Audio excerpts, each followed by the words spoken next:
इस कार्यक्रम के पुण्यार्जक हैं डॉक्टर श्री कमल कुमार जैन, धर्मपत्नी डॉक्टर मधु जैन, पुत्री एवं दामाद श्रीमती स्मिता जैन, श्री राहुल जैन, पुत्र एवं पुत्रवधू डॉक्टर मनीष जैन, डॉक्टर ऋतु जैन, पौत्र प्रभव जैन, पौत्री प्रथा जैन, नाती एवं नतबहू ऋत्विक जैन, श्रीमती जागृति, नातिन अनुष्का जैन, फर्म मनीष हॉस्पिटल, सिधौली, सीतापुर, उत्तर प्रदेश।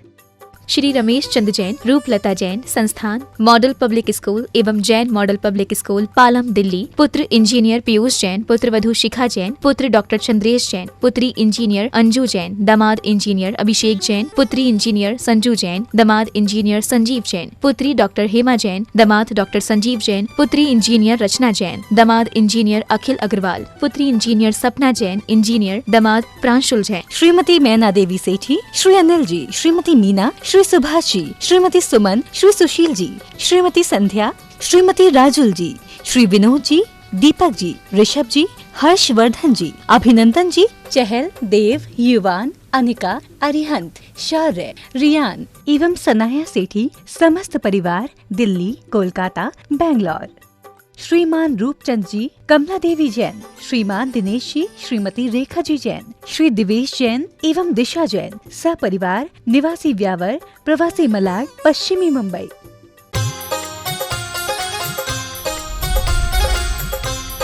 प्रमाणिक समाधान। नमोस्तु गुरुवर। छह ढाला के अनुसार जब हमने मुनि बनकर अनंतों बार ग्रव्यकों में जन्म लिया है तो फिर अभी तक हम अपना कल्याण क्यों नहीं कर पाए। मुनिव्रत धार अनंत बार गेविक उपजायो, पै निज आत्म ज्ञान बिना सुख लेश न पायो। कि यह जो उक्ति है इसके निहितार्थ को समझ रहा है। मुनि बनने के कारण कोई अनंत बार नहीं भटका। वो अगर भटका है तो अपने मिथ्या अज्ञान के कारण भटका है।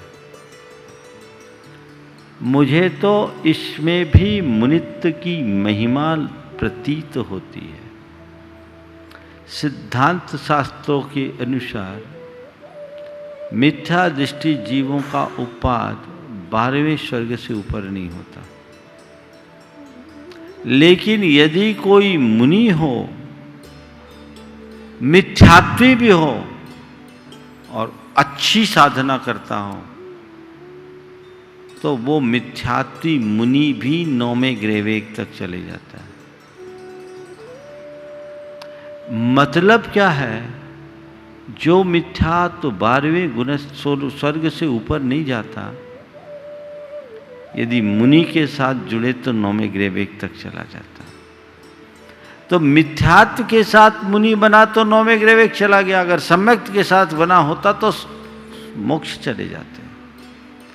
ये जो भावना है बोधि की दुर्लभता की, वो केवल एक प्रेरणा के लिए कि देख तू मुनि बन गया तो अपने आप को कृतार्थ मत मानना। जब तक तेरे भीतर मुनित्व चरितार्थ नहीं होगा तब तक तेरा मुनि बनना सफल और सार्थक नहीं होगा। तो तू मुनि बना है तो मुनित्व को चरितार्थ करने की चेष्टा कर। मुनित्व को चरितार्थ किए बिना मुनि बनने का कोई लाभ नहीं। तो ये जो कह रहे कि मुनि बन करके भी अनंत बार ग्रेवेक जाएंगे, मुनि नहीं भटका, उसके भीतर का जो अज्ञान है, मिथ्यात्व है, उसने भटकाया। उसका निवारण करो, आत्मज्ञान के साथ साधना करो, ताकि भवसागर से पार उतरा जा सके। इस संसार को समेटने की ताकत और किसी के पास नहीं है। रत्नत्रय से ही संसार को समेटा जा सकता है, और वह मुनि बने बिना फलीभूत नहीं हो सकता। इसलिए सच्चे मुनि बनो और भवसागर से पार उतरो। नमोस्तु गुरुदेव। वर्तमान परिवेश में ज्योतिषियों द्वारा निर्मित जन्म कुंडली क्या पूर्ण रूपेण सही होती है, और क्या शादी विवाह आदि में कुंडली की अनिवार्यता उचित है? देखिए, आज के संदर्भ में मैं तो ज्योतिष की प्रासंगिकता ही नहीं समझता। इसलिए नहीं समझता कि सारी कुंडलियां जन्म के समय के आधार पर बनाई जाती है, और अब तो किसी का जन्म ही नैसर्गिक नहीं है। लोग 100-100, 200-200, 300-300, 400-400 किलोमीटर दूर जाकर डिलीवरी कराते हैं। अब वो जहाँ जन्मा है उसका अच्छांश दिशांश वहाँ का होगा, उसके हिसाब से उसका इष्टकाल बनेगा। कटनी का व्यक्ति है, जबलपुर में जन्म ले रहा है, और जबलपुर में ले रहा है तो किसी हॉस्पिटल में ले रहा है। एक साथ एक ही हॉस्पिटल में आजू बाजू के बेड पे 2 बच्चों का समान समय में जन्म हो सकता है। अब सबका इष्टकाल तो समान ही निकलेगा, उसके अनुसार उनकी पूरी जन्म पत्री वैसी बनेगी, लग्न वैसा होगा। तो जो बच्चे को यहां जन्मना था वो जबलपुर या भोपाल में जन्मा, अब उसकी जन्म पत्री कटनी की बनेगी कि जबलपुर की? दूसरा, ज्यादातर अब सिजेरियन हो रहा है, तो अब तो जन्म पत्री पहले बन जाती है, बच्चा बाद में पैदा होता है। तो मुझे लगता ही नहीं है कि सही जन्म पत्री है, पहली बात, क्योंकि वो नैसर्गिक नहीं बच्ची।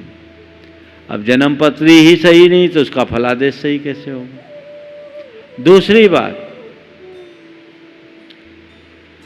दूसरी बात यह है कि कितना भी बड़ा ज्योतिषी क्यों न हो, 100% सही प्रिडिक्शन किसी का नहीं होता।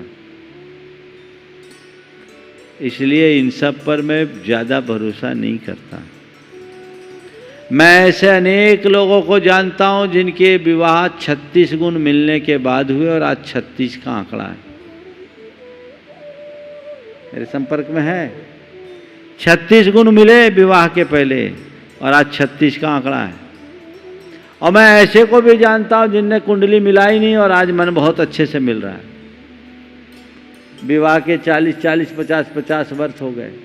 कुछ लोग तो ऐसे भी जिनने एक दूसरे को देखा भी नहीं, माँ बाप ने देखा, ना कुंडली मिलाई ना कुछ मिलाई, और शादी हो गई, आज जिंदगी आराम से चल रही। इसलिए मैं इन्हें ज़्यादा महत्व नहीं देता। मेरी तो एक ही विचारधारा है कि मेंटल वाइब्रेशन मिलना चाहिए, जिसे देख करके मन में अपार प्रसन्नता हो और सहज आकर्षण हो कि ये संबंध होना ही चाहिए, और उभय पक्ष से हो जाओ, समझ लो कुंडली मिल गई और जिंदगी आगे चली। नमोस्तु गुरुदेव। मन की दौड़ और उड़ान को रोकते हुए हम अपने मन के स्वभाव को दर्पण के समान स्वभाव वाला कैसे बनाएं? मन के पुराने संस्कारों को कैसे मोड़े, पहला प्रश्न है। और मन के स्वभाव को आईने के स्वभाव की तरह कैसे बनाए, दूसरा प्रश्न। बहुत अच्छा प्रश्न है। देखिए, मन के संस्कारों को मोड़ने के लिए नियमित भावना योग का प्रयोग कीजिए। अपनी पुरानी बुरी स्मृतियों को भी हम उसी के बल पर साफ कर सकते हैं। आज सुबह मैंने अपने प्रवचन में कहा ही था, कुछ हम आत्म सुझाव अपने मन को देना जब शुरू करते हैं, वो गहराता है तो उससे हमारा मन निश्चित तौर पर परिष्कृत होता है, जीवन में बदलाव आता है। 1-2 उदाहरण भी मैंने सुबह दिए ही थे, अभी उतना समय नहीं है कि मैं विस्तार से कहूँ, लेकिन इन सब बातों को मैंने अपने प्रवचन के विषय में केंद्रित किया था। आप उसे गहराई से सुनिए और मन को मोड़ने की कोशिश कीजिए। ध्यान रखने की बात एक ही है जो मैंने कल सुबह भी कहा था, मन की मानना कोई बड़ी बात नहीं, मन को मनाना और मन को मोड़ना ही हमारी साधना है। तो मन को मनाना सीख जाए, मन को मोड़ने में समर्थ हो जाए तो समझना हमारी साधना फलीभूत हो रही है, और हमें उस दृष्टि से सोचना चाहिए। देखिए, आईना कैसे बनता है? कांच को हम आईना बनाते हैं, मैं कहता हूँ दीवार को भी आईना बनाया जा सकता है। कांच तो आईना बन जाता है जब उसके ऊपर निकेल की हम परत जमा देते हैं। दीवार को भी आईना बनाया जा सकता है, बशर्ते हम उसकी अच्छी घुटाई करें, घिसे। दीवार को निरंतर घिसते जाए, घिसते जाए, घिसते जाए, घिसते जाए, तो एक दिन वो दीवार भी दर्पण का रूप धर लेता है। मन को आईना बनाना है तो साधना के अभ्यास से मन को नियमित घिसो, मांझो, मांझो, मांझो। उसके ऊपर जो दाग धब्बे लगे उसे हटाओ। मन के संदर्भ में तो एक बात और कहूंगा, आईना में हमारा स्वस्थ प्रतिबिंब कब पड़ता है? जब आईना साफ सुथरा हो। आईने में दाग धब्बे लगे हों, रंग चढ़ा हो, तो क्या आईना हमें हमारी छवि दिखा पाएगा? नहीं कर पाएगा ना। हमारा मन भी आईना है, पर उसमें भांति भांति के रंग चढ़े हैं, दोषों और दुर्बलताओं के।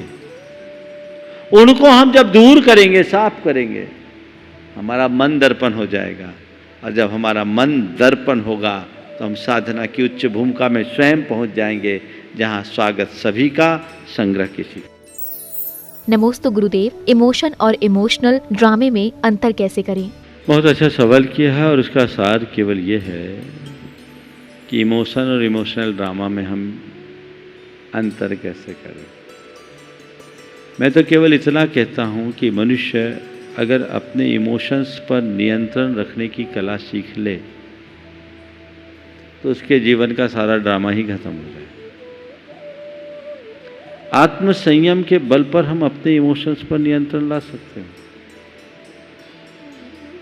हमारे पास संयम होना चाहिए जिससे हम अपने भावनाओं पर पूर्ण नियंत्रण रख सकते हैं। इसके लिए आप नियमित भावना योग करें।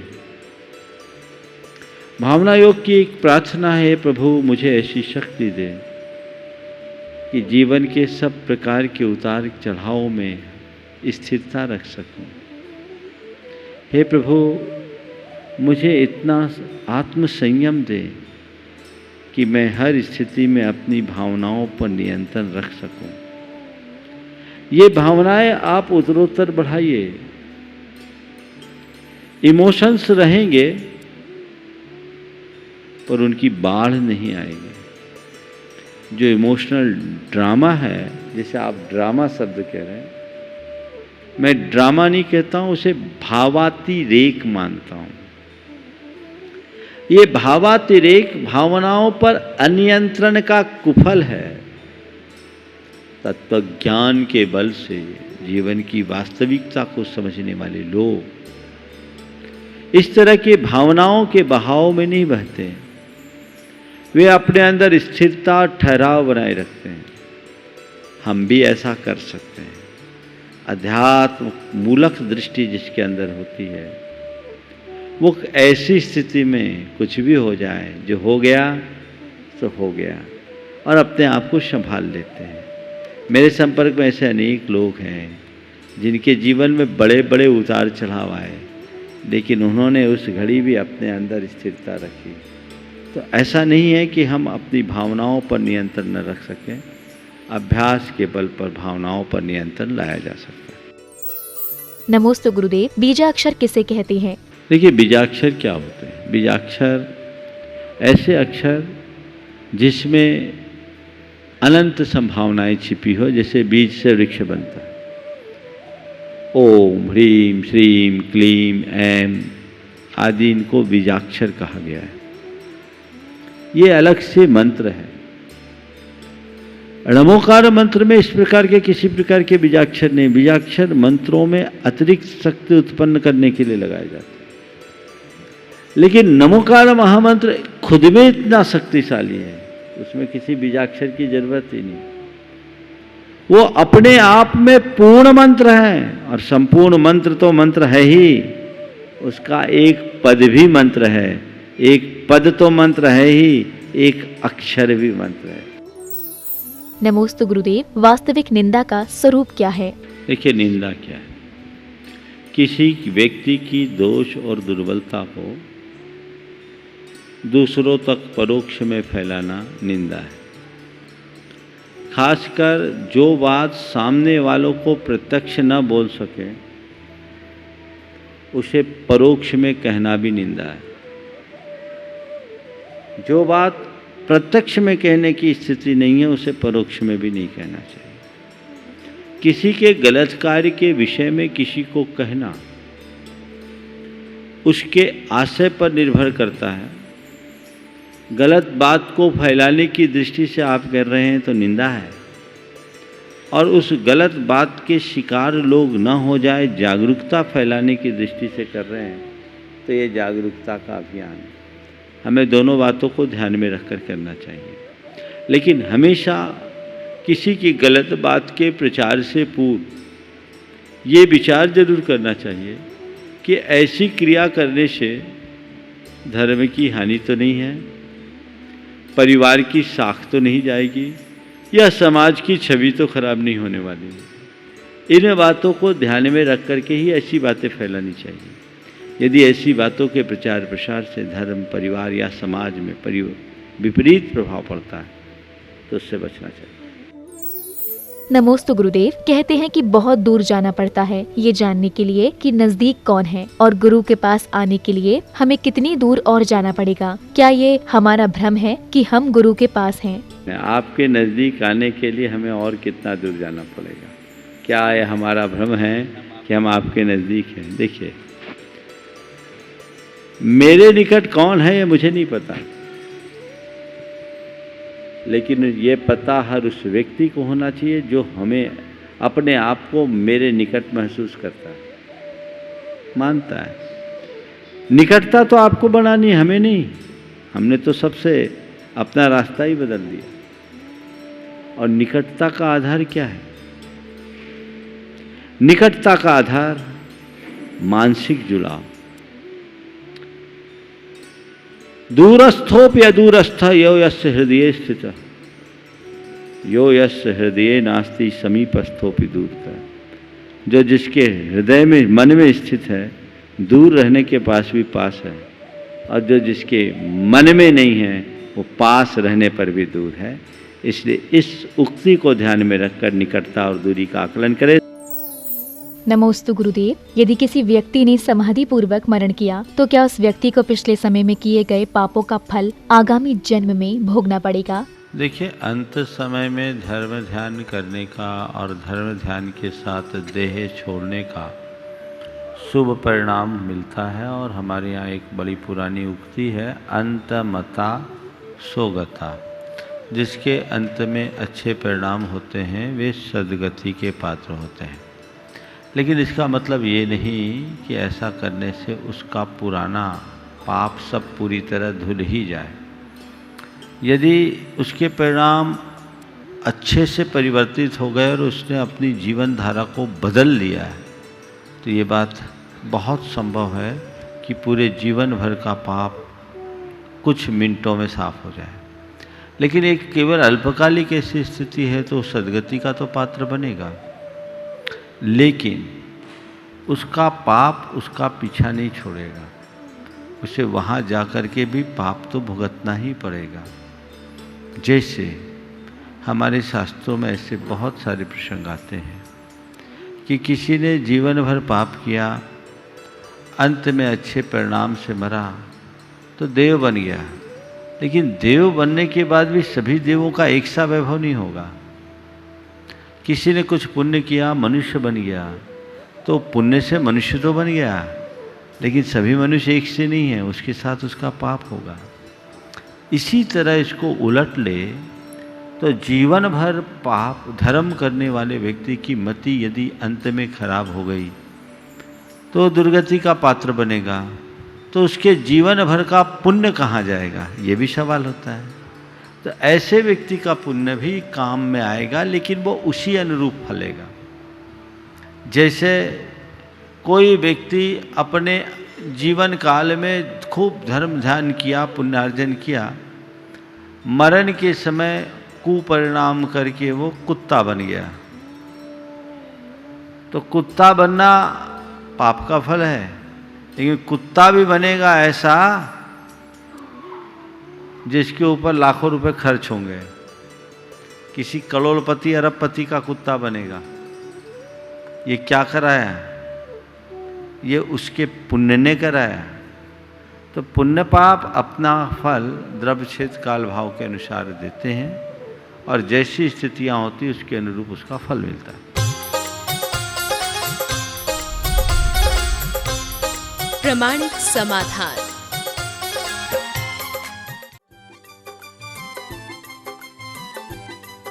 इस कार्यक्रम के पुण्यार्जक थे डॉक्टर श्री कमल कुमार जैन, धर्मपत्नी डॉक्टर मधु जैन, पुत्री एवं दामाद श्रीमती स्मिता जैन, श्री राहुल जैन, पुत्र एवं पुत्रवधू डॉक्टर मनीष जैन, डॉक्टर ऋतु जैन, पौत्र प्रभव जैन, पौत्री प्रथा जैन, नाती एवं नतबहू ऋत्विक जैन, श्रीमती जागृति, नातिन अनुष्का जैन, फर्म मनीष हॉस्पिटल, सिधौली, सीतापुर, उत्तर प्रदेश।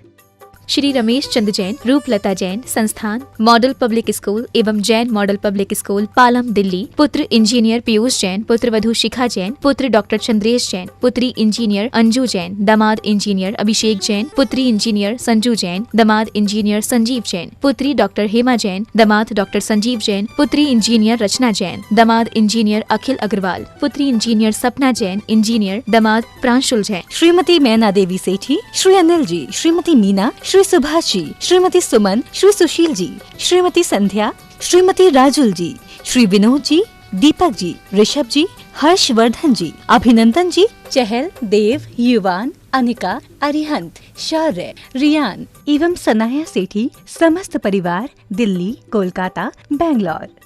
श्रीमान रूपचंद जी, कमला देवी जैन, श्रीमान दिनेश जी, श्रीमती रेखा जी जैन, श्री दिवेश जैन एवं दिशा जैन, सपरिवार, निवासी व्यावर, प्रवासी मलाड, पश्चिमी मुंबई।